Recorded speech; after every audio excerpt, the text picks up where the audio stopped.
Hello, this is KT Lowe, court interpreter and librarian for King James I, the Cat.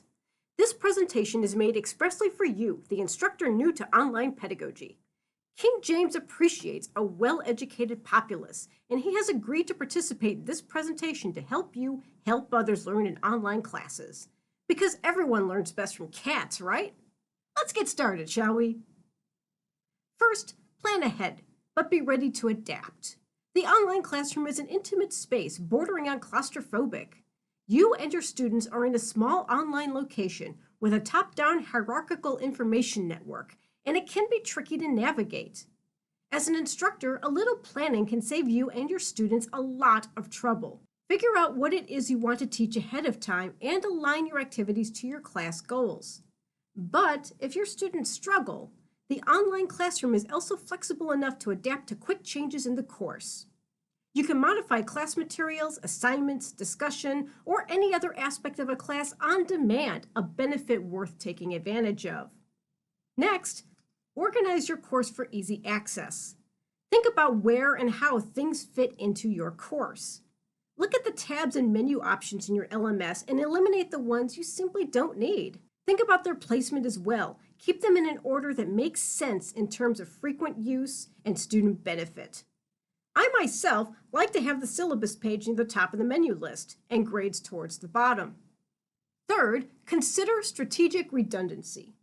It's a concept that asks you to think about allowing access to different parts of your course through multiple channels.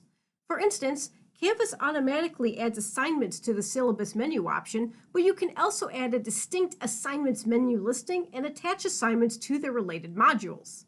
While some instructors think this is unnecessary hand-holding for students, others find this level of access a welcome feature. Next, you'll want to think of the instructions for your assignments. Are they clear and direct, or are there lots of questions from your students about what you're talking about?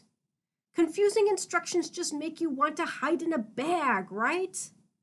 Thing is, online instruction puts a digital and a distance barrier between ourselves and our students, and writing out clear instructions is one way to mitigate that.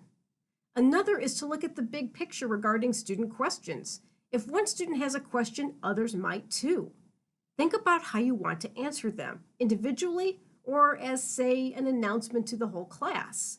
Communication is super important in an online class, and even though it can be more time-consuming, it also leads to better student results.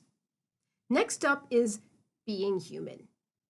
Now, we all know His Majesty King James is a cat, but he works very closely with his human advisors, and he knows that humans like to feel a sense of community and camaraderie.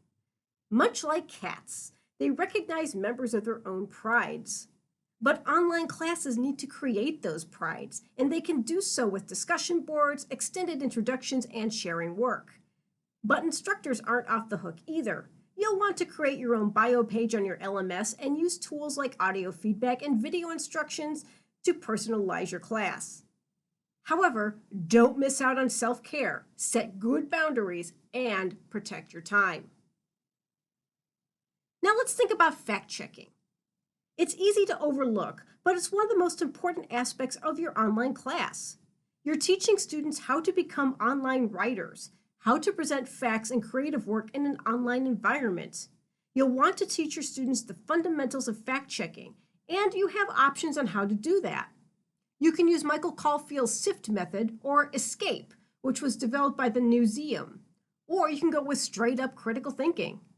Make sure your students ask questions about authorship and authority. Help them learn how to use lateral reading to fact-check an article. Demonstrate some fact-checking tools like Media Bias Fact Check and factcheck.org. Before they share information of their own, it is crucial that they understand what good information looks like in the first place so they don't accidentally share fake news. Next is video. A lot of instructors use audio-visual tools in their classes, but the key is to make them meaningful. It's one thing to simply record an hour-and-a-half long lecture. It's a long talk, it's not indexed, and it's hard to listen to outside of context. Instead, keep your videos targeted and sharp as cat's claws. Like so. Shorter videos condense information into more meaningful bites while keeping the attention of your students. Plus, shorter videos are easier to make. Don't forget to celebrate the small victories. Got a really great student who turned in something out of this world? That's awesome! Designed a lesson that worked perfectly? Terrific! Look, there's no covering this up. Online pedagogy takes more time and more reading and writing than teaching in person, and it can get lonely and tiresome at the desk. So when things go right, acknowledge that. Take as many victory laps as you like. Buy a dozen roses and scatter them wherever you want. Eat that piece of good chocolate. Dance in the rain. It's your win, so go do your winning thing. And last, you got this. Digital pedagogy is a new frontier for students and instructors alike. You're going to make mistakes.